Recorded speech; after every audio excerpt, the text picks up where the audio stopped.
어떻게 하면 그렇게 될 수 있느냐. 네, 이번 시간은 뉴스앤 파워 인터뷰 코너입니다. 미중 패권 경쟁, 북한의 핵무력 법제화 등으로 최근 한반도 정세가 또다시 불안한 상황입니다. 그 어느 때보다 다자 외교가 중요해진 상황인데요. 외교 관련 현안들, 국회 외교통일위원회 소속이신 무소속 김홍걸 의원과 함께 짚어보도록 하겠습니다. 의원님 안녕하십니까? 네, 안녕하세요. 안녕하세요. 네, 추석 연휴 잘 보내셨습니까? 일반 시민분들도 많이 만나 보셨을 것 같은데요. 네, 대통령실과 윤석열 대통령도 추석 민심 잡기에 추석 전에 아주 혼신의 힘을 다하는 모습들을 보였습니다. 인적 쇄신부터 의원님께서 직접 만나 보신 추석 민심 어땠습니까? 근데 요즘은 이 정치권에 대한 실망이 너무 커서인지 이제 선거 후에 그랬고 지금은 더더욱이 추석 때는 정치 얘기를 잘 안 하시려고 하는 분들이 많더라고요. 네. 근데 이 정권 교체에 대해서 좀 기대를 하셨던 분들도 정권 교체 후에 벌어지는 상황을 보고 좀 굉장히 실망해 하시고, 그러니까 정치의 경험이 없는 대통령을 뽑았기 때문에 좀 우려했던 부분이 있었는데 그 우려가 현실이 됐다 하는 그런 반응이 좀 많았습니다. 그랬군요. 네, 이렇게 말씀을 하신 것처럼 정치적 공방이 또 있었고 또 여야 모두 내부 문제로 좀 어수선한 그런 분위기였는데요. 민생 현안들이 후순위를 미루고 있다 이런 지적이 나오고 있습니다. 여권의 내홍도 있고 또 이재명 대표 관련해가지고 사법 리스크 여기에다가 김건희 특검법까지 둘러싼 여야 공방까지 더해지고 있는데 최근에 이 정치권 상황을 어떻게 바라보고 계십니까? 예, 얼마 전에 이재명 대표가 이제 민생에 전념하기 위해서 잠시라도 좀 정쟁을 휴전하고 민생에 올인하는 그런 합의를 하자 이렇게 여당 측에 제의를 하셨던 걸로 아는데요. 네네. 이제 국민들도 그걸 바라시는 분들이 많으니까 그런 제의가 나온 것 아니겠습니까? 근데 제가 보기에는 대통령께서는 이제 검찰 출신이셔서 그런지 어떤 수사력을 활용한 공안 정국으로 이것을 돌파해 나가려고 한다. 그러니까 민생에 올인하라고 하는 것이 국민들의 바람인데 아직은 그럴 뜻이 없는 것이 아닌가 하는 그런 느낌이 드네요. 네네, 알겠습니다. 지금 현재 의통위 소속이시죠? 예. 네. 현 정부는 한미동맹 강화를 이제 우선 기조로 이제 삼고 있는데 한일 관계는 물론이고 한미 관계도 어느 것 하나 쉽지 않은 그런 이제 상황입니다. 특히나 이제 올 가을에 한국 외교에 참 어려운 일들이 이제 많이 좀 있을 거다. 짙은 구름이 드리워져 있다 이런 평가들이 나오고 있습니다. 윤석열 정부의 지난 4개월간의 외교 성과, 외교적인 어떤 정책 어떻게 평가하시고 좀 어떤 노력이 있어야 될 거라고 느끼셨습니까? 국내 문제에 대해서 실망한 분들이 많으셔가지고 외교 안보는 그나마 나았다고 보시는 분들도 계신 것 같은데 네. 제가 보기에는 외교 안보 문제에 있어서 어떤 방향으로 어떻게 가려는지 후보 때도 구체적인 안이 없었지만 당선 후에도 뭔가 방향이 안 잡히고 있는 것이 아닌가 하는 걱정이 들고요.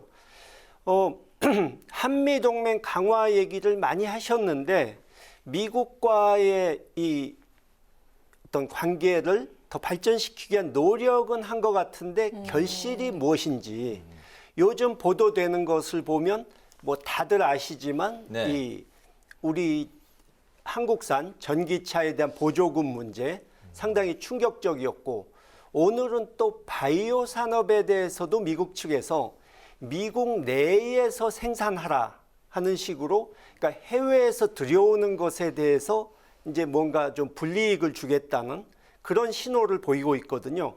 그러니까 다시 말해서 우리는 반도체, 배터리, 전기차 미국에 공장 짓겠다고 해서 굉장히 미국에다가 한마디로 퍼주고 있는데 미국이 우리 쪽에게 반대급부로 주는 것이 과연 충분한지 또 미국의 공장을 그렇게 거액을 들여서 짓게 되면 결국 국내 일자리가 줄어들 수 있는 것인데 그만큼 우리가 이익을 볼 수 있는 것인지 그런 데에 대한 설명이 없거든요.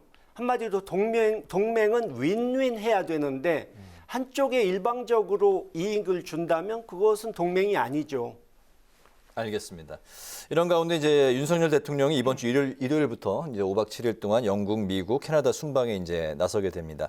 한미 한일 정상회담 일정을 지금 조율 중인 것으로 이제 전해지고 있는데 만약에 요 회담이 가능성을 일단 어떻게 바라보고 계시고 회담이 성사가 된다면 어디에 역점을 두고 어떤 의제가 오고 가야 된다고 생각하십니까? 한미 정상회담은 뭐 성사될 수도 있다고 보는데요. 네.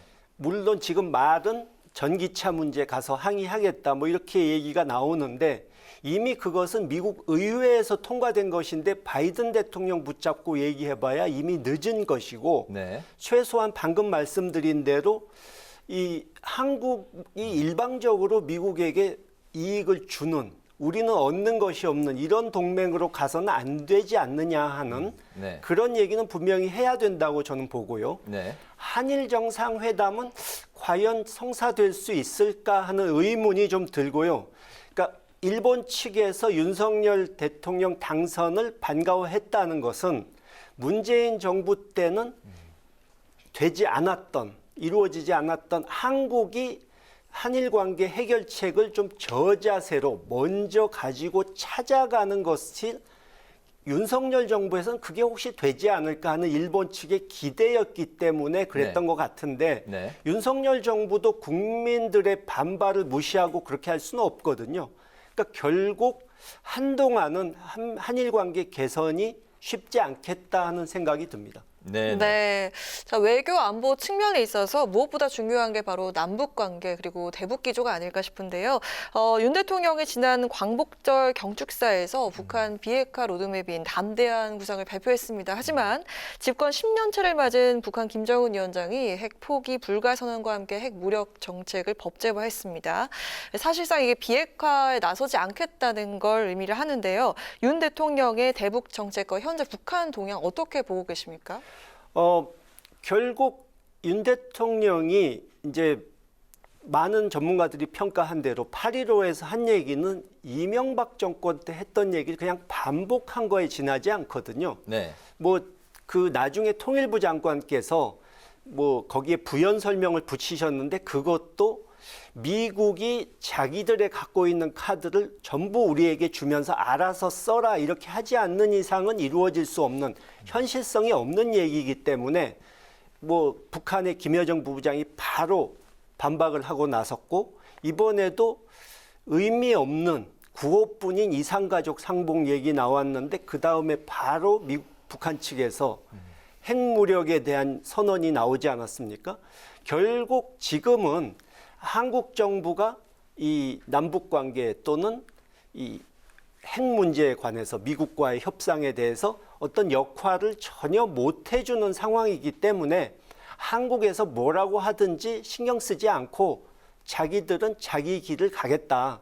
결국 협상을 하게 된다면 그것은 미국과 하는 것이지 별 역할을 못 해주는 한국 정부가 끼어봐야 별로 도움될 게 없다. 이런 생각을 북측에서 하는 것 같아요. 그럼 우리 정부가 어떤 방향으로 어떤 대책을 세워야 할까요? 쉬운 일은 아닌데요. 이제 북측과도 물밑에서 그러니까 그런 겉으로 요란하게 구호를 외치는 떠드는 것은 하나도 도움이 안 되고요. 물밑에서 좀 교감을 하면서 서서히 다시 관계를 풀어가고 미국에다가도 이 한반도 문제를 바이든 정부 들어온 이후로 완전히 내팽개쳐 두고 방치한 상태거든요. 그러니까 우리가 북한을 상대로 이 문제를 풀어볼 테니 당신들이 지금 나서기가 어렵다면 우리에게 맡겨봐라. 이렇게 좀 강하게 미국에게도 나갈 필요가 있는 것이죠. 네네, 네. 알겠습니다. 그 지난주 의원님께서 통일부에 이제 그 받은 자료를 이제 공개를 하셨는데 최근 3년 동안 북한 이탈 주민 실태에 대한 그런 자료였죠. 네, 국내 거주 상황이 굉장히 열악하고 또 사건 사고도 증가하는 추세다라는 그 내용의 자료를 이제 공개를 하셨는데 실제 북한 이탈 주민 실태가 어떻고 또 이분들한테 어떤 대책이 필요하다고 보셨습니까? 간단히 설명을 드리자면 이제 예전에도 그랬지만 이 한국에서의 정착에서 어려움을 많이 겪고 이 좀 정서적으로도 불안해하시고 이런 분들이 많은데 네. 이제 통일부에서 제대로 전문성 있고 체계적인 관리와 지원을 못하고 있다는 것이죠. 그러니까 제가 계속 주장해 온 것은 통일부는 어차피 대북 관계, 통일 문제를 전문으로 하는 부서인데 네. 이 북한 이탈 주민들은 내국인이거든요. 이미 대한민국 국민이 됐고 국내에 거주하고 계시거든요. 그러니까 그런 일을 하기에 적합한 부처로 옮기고 지자체가 또 거기에 협력하는 방안을 마련해서 좀 더 체계적인 지원을 해야 된다 하는 것이 결론입니다. 북한 이탈 주민 지원 사업이 좀 위태로운 상황이라고 들었는데요. 왜 그런 겁니까? 아무래도 이 제대로 관리가 안 되고 있고요. 또 남북 하나재단에서 지금 기부금도 그 사이에 많이 줄어들고 인력도 부족하고 해가지고 제대로 일을 못하고 있는 상황입니다. 네, 알겠습니다. 또 의원께서 발의하신 법안 내용들을 들어보도록 하겠습니다. 지난달에 아이돌봄 지원법과 청소년 복지지원법 일부 개정 법률안을 발의하셨는데 이게 어떤 내용인지 궁금합니다. 그러니까 지금 요즘 뭐 TV에서도 나와서 관심을 끌고 있는데요.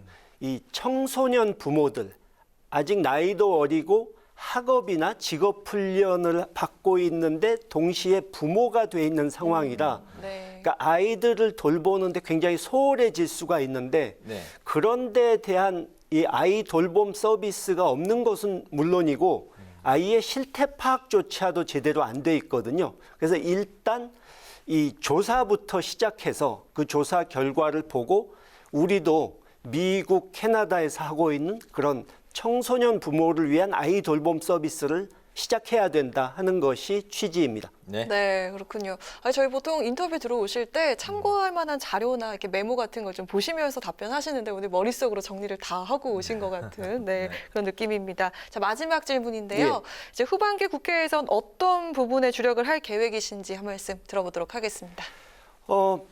아무래도 좀 전에 말씀드린 대로 우리 외교가 이제 제대로 국익을 지켜나가는 그런 외교로 갈 수 있기 위해서 또 선진국형 외교를 할 수 있기 위해서 최대한 이번 국정감사에서 문제점을 지적하고 좀 개선책을 내놓는 그런 노력을 해나갈 생각입니다.